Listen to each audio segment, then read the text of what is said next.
Hello, I'm George Abernathy. I'm the proud president of FreightWaves, and I'm thrilled here at the 3PL Summit to be able to have a fireside chat with Danny Loe. Danny's the president of Asset Light Logistics and the chief yield officer at ArcBest. Danny, thanks for doing this. It's going to be a lot of fun. Yeah, good morning. Glad to be on here with you. Thanks for having me. So, a little bit about Danny. I think everybody knows about ArcBest. We'll talk about the multimodality and the things that ArcBest is up to, but a little bit about Danny.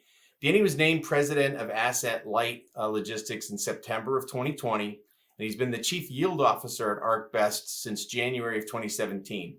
He's had a really distinguished career inside of ArcBest, working his way up from being an associate pricing analyst for ArcBest and ABF Freight, a number of continually increasing senior positions. And one of them I found particularly interesting was serving as the director of marketing and PR for ABF Freight for 6 years, which, means that Danny understands what it is to look both outside and inside of his company. And I think that makes for a 3PL Summit fireside chat that's going to be terrific. So let's go and let's have some fun. So we're going to talk about the new normal. And everybody knows that the pandemic is close to being behind us.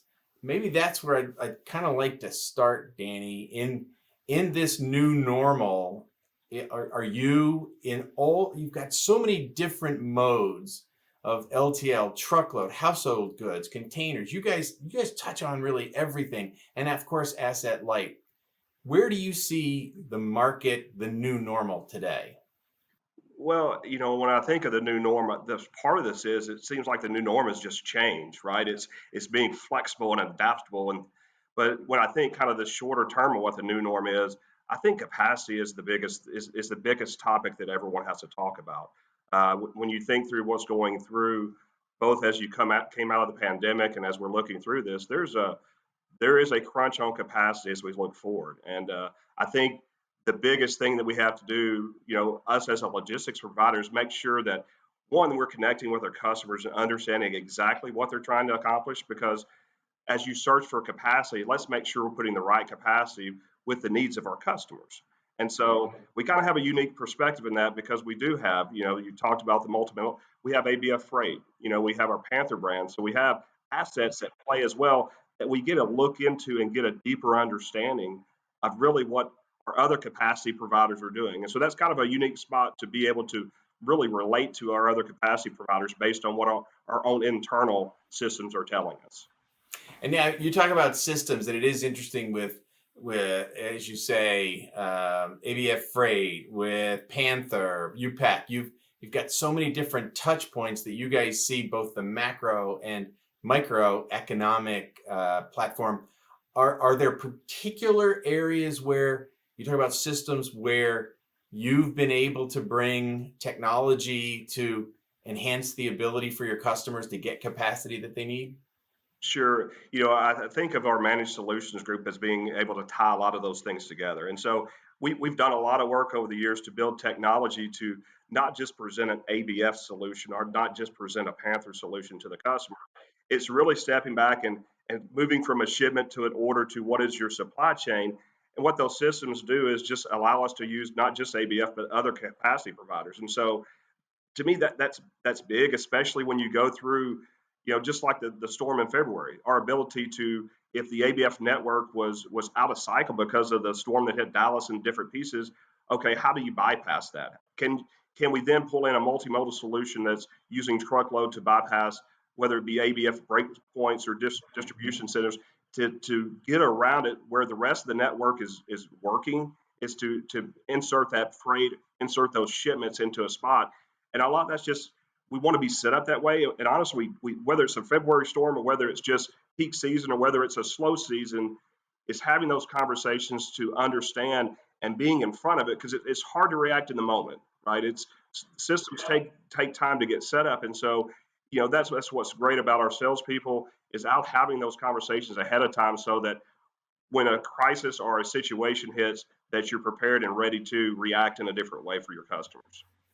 That nimbleness, I think, has been one of ArcBest's real hallmarks, and one of the things that is demonstrative of all of those different offerings that you provide to the customers. So let me talk about the digitization. Everybody wants to talk about how digital. I want to come at it, Danny, from two perspectives. Let's talk a little bit about sort of initially. Everybody, every company that is watching us right now is thinking about how are they going to best serve their customers post pandemic, but also how are they serving their internal customers, their own employees, and obviously we have to also think about the in all the cases of the asset side. How are drivers also going to be treated? So let's sort of go after those individually. Let's talk about how ArcBest is handling the post pandemic way that your employees are looking at coming back to the office, being able to work from home. How have you guys been understanding those needs and trying to address them? Sure. I think, we call it digital, just technology in general. I think a lot of things everyone was working on got accelerated when the pandemic hit in March. And so as you go through this piece, I've been really pleased with how our workforce has responded, being able to work from home. You know, to me, it's not the same being on the screen talking back and forth as compared to sitting across a desk. But I've been amazed at our ability of our people to adapt, our customers to adapt to the changes within that. I think from the digital forefront of that, though, as long as our people can be productive in a remote space, safety is the first concern that we have within that. And so a lot of discussions are going on right now because, as you said, kind of the vaccinations, there appears to be light at the end of the tunnel where we're headed with some of the safety concerns within this. And so to us, really a lot of our conversations are, it's kind of role specific. Certain, we have employees that are dying to get back into the office and are saying, hey, it's ready. I come back in at this point? And, with safety, we still have some type of capacity about how your office is set up to make sure you're meeting all of the COVID protocols within those pieces. But then on the flip side, we've had, in our ABF network, we've had those frontline essential employees that have never missed a beat. They've been in their truck, they've been on the dock, they've been out there every day within that piece. And so making sure they're safe, but also making sure we're communicating with them. And then that's to me is as a maybe a missing component that a lot of talked about is making sure you're still connecting with your employees in this world. And so uh, just I think a lot of there's a culture built within ArcBest. There's a lot of employees that want to be in the office. They want to be around their fellow employees. There's just a sense of the camaraderie, the mission that we're trying to accomplish as ArcBest for our customers that it works back and forth, in a video setting, but it's just different when you're on the floor. And we've seen a lot of that. When we think of, I think a lot of people think of our, a brokerage firm. So in our truckload brokerage area, we've got a lot of those our carrier salespeople back on the floor, and there's nothing like the sound of excitement from those folks as the day builds. You kind of know what's going on when you feel the excitement with them as they're in there working on the floor.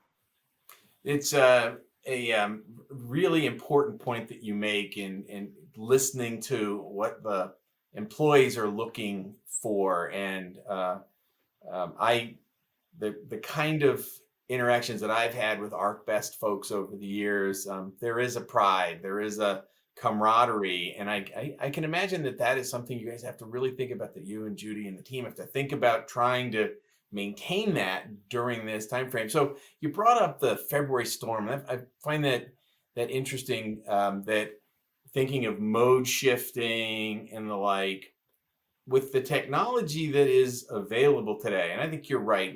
You talk about digitization. We talk about a variety of sort of buzzwords, but it really does boil down to the technology that you guys have continued to develop and to continue to deploy to to protect the supply chain. Craig Fuller, our founder and CEO, gets interviewed a lot now about people's supply chains. It wasn't something that was talked about a lot pre-pandemic, but it certainly became top of news. You guys are right in the middle of being involved in that. When you have pandemic and then throw that snow and ice and cold on top of that, tell me how technology and how ArcBest was able to react to that. Sure. I think the biggest piece is as you build in to understand, first, let's talk in our asset network, because That's where you can have this disruption, get out of sync. Is communication back and forth across every department to understand what is happening in the operational.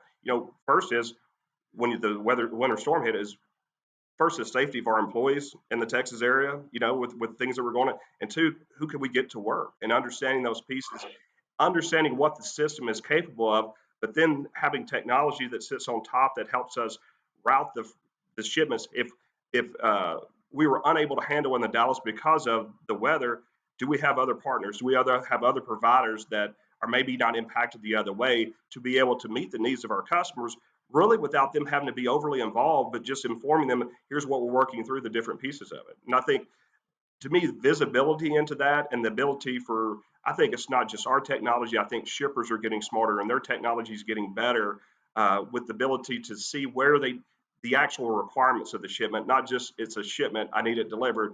Well, what are the dates? What are the requirements? What are we trying to do? And then finding the right solution for that.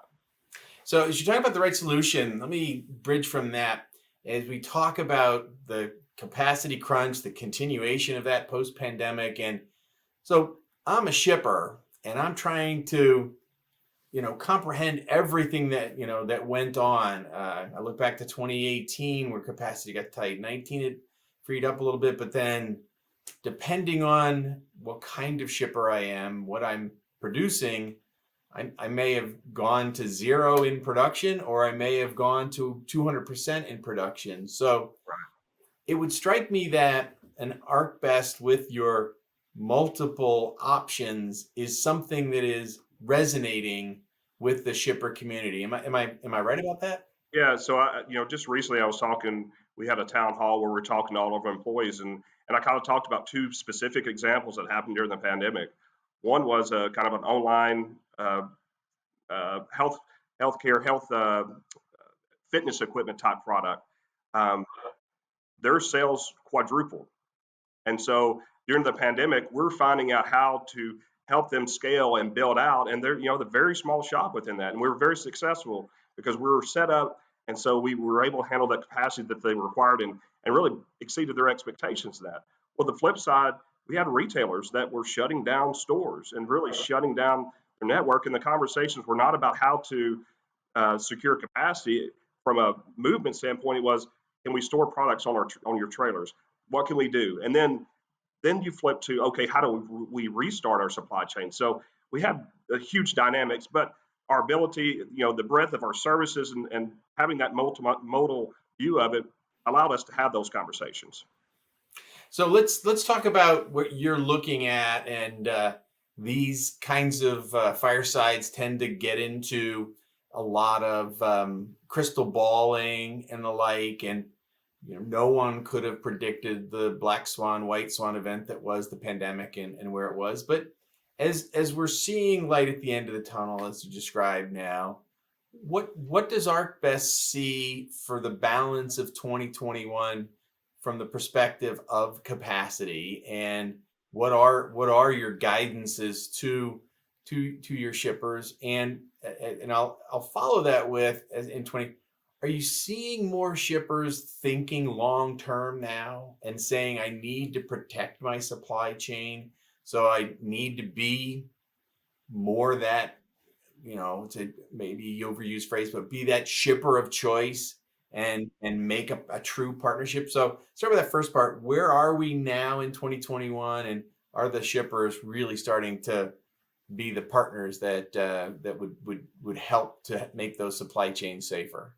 Sure. I would say kind of all signs that we see, uh, the summer will be a very tight capacity, tight market. I mean, that's just whether it be in the truckload area or whether it be down through LTL. It appears that we're ramping to a point, that there will be significant capacity concerns during that. And so we are, I mean, we are having dialogues with shippers and understanding, let's make sure we understand what we're trying to accomplish. Because if you're shipping to a retailer and you have a must arrive by date, that is a different conversation than if it's just a shipment that has, maybe it's 2 weeks out that the arrival is. You need to plan that better, right? And so I think the habits of, as some are just to ship when product's ready to be able to ship out, and that may be the right choice. But I think as you get into capacity, if you want to weigh service and you want to weigh cost, having those conversations to let your capacity providers or your logistics providers like us help you plan that is really what you need to be doing as you kind of look forward into the future. Absolutely. So I'm going to turn a little bit on you here. You're a proud Razorback. We could call the Hogs right here if you want to. I have found with my, time living in Northwest Arkansas and also working there for over a dozen years that all I have to do is start going, "Woo," and people the arms start to go up. So That's right. I'll try not to do that. But I really want to talk about how ArcBest and as you are going to continue to grow the business significantly, how is ArcBest recruiting? And Sure. we're talking about the University of Arkansas, what fantastic supply chain program. Matt Waller, leading the Walton College of Business there. But obviously, there's so many other great programs. How does ArcBest stand out? As we talk about in a 3PL summit. Okay, I'm somewhere that the next generation of supply chain leaders is going to want to come to work for to have the kind of career that you've had. How does ArcBest make that happen? Sure. I would say first, yes, we work closely with Matt in the university, and so we have a great partnership. Really, one that we continue to seek to expand. And we have a lot of employees that have graduated from the University of Arkansas that work with us. But it's a crowded area as well, right? Seeking talent within that. So it is. How do you differentiate yourself? And so part of it we think is our culture. With ArcBest is the ability once we get people in, and it's hard to describe, but if people come on a tour, whether it's our customers or whether it's potential employees that come into it, there's a sense of what we're trying to do. And without even saying it, just walking through the building, people walk out and they're like, is this real? Is this really what I've, it's not what they're expecting when they come into this. And to me, a lot of this, the selling point within this, it goes back to what we discussed earlier. I think when you have the breadth of services, when you have the multiple and you have the customer in mind and you have your capacity providers in mind, you can do amazing things because you're meeting the needs of two separate groups and you're being the connection that makes that work. And so just the ability to create just solutions from one end to the other. We have a lot of people that are just excited to do that because for the long time in our history, we had ABF. And so if you wanted an LTL shipment, we had ABF. If you wanted something else, we had ABF. Now, at this point, when a customer comes to us, we really, and I think, you've probably heard some more, we'll find a way. That is the motto of our people is bring us a challenge. And maybe the more sophisticated, the more challenging it is, the better we perform because our mindset is to find a way to meet the needs both of our customers and also our capacity providers to make sure that they are successful as well as we move forward. That's a great answer. So we're coming up kind of on the end here. Let's I want to maybe go towards you and ArcBest with people like Judy in leadership. And you guys have been very active externally pre-pandemic. It's a company that people look to and will see at various conferences as being the industry leader that you are. How are you seeing that come back? Or, when are you, obviously it's terrific to have the opportunity to do things like this, but what's Danny Loe's travel schedule look like now? And what are you expecting to be able to do over the next few months and into the balance of 21? Sure. I would say kind of into this year, I've traveled some this year already, and it's a strange feeling. I mean, actually getting back out and whether it be, traveling through the Dallas Fort Worth airport and looking down the hallway and you being one of five people you see is a different feeling. But I think as people get more comfortable, I do believe that we're going to find the right balance between remote work and in person. But to me, there's still something about personal relationships. There's times that I need to be sitting across a desk or a table from you when we're having conversations with our customers to understand what's going on. But at the same part, we get to leverage this technology. And to me, what we've really mastered over the last year. And so as we look forward, it's the ability to marry those two together to come up with the right answer. And so I don't expect business travel to be as much as it was in the past, but I do expect business travel to come back within that. And so, kind of looking out, starting to see conferences being lined up and in-person things as we look towards the end of the year. And so, we're pretty excited about that. We have a awards trip for our top salespeople that we had to postpone last year, and we have that scheduled for August. And so, we're excited. We feel like we're going to be able to hold that event, and it's going to kind of be the first time that we really get all of our people back together. And I really expect that to be a joyous occasion for everyone involved there, just kind of to get everyone in person back together. God, what a great way to. I could agree with you more. That camaraderie that we're missing, that pent up, demand and emotion that we've got to want to see, and not just see the way you and I are seeing one another, which is great, but really be able to get back to the friendships, the relationships that we've been able to build inside of our companies and externally as well. And I count ArcBest as one of those friends, and we really appreciate it. Danny Loe, I appreciate your time and appreciate everything that you and ArcBest have done to help keeping the supply chains running the way they have, and obviously on the asset light side, all that you've done to keep some trucks moving, but for your drivers as well. Big thank you to all the folks who are hauling freight and keeping the economy moving. So, Danny, thanks for doing this. It was terrific. Appreciate it. Thanks, George. Appreciate the time. Thank you to Danny Loe, the president of Asset Light Logistics and the chief yield officer at ArcBest. Have a great 3PL summit. You've got wonderful and terrific content coming your way. Have a great day. Thank you.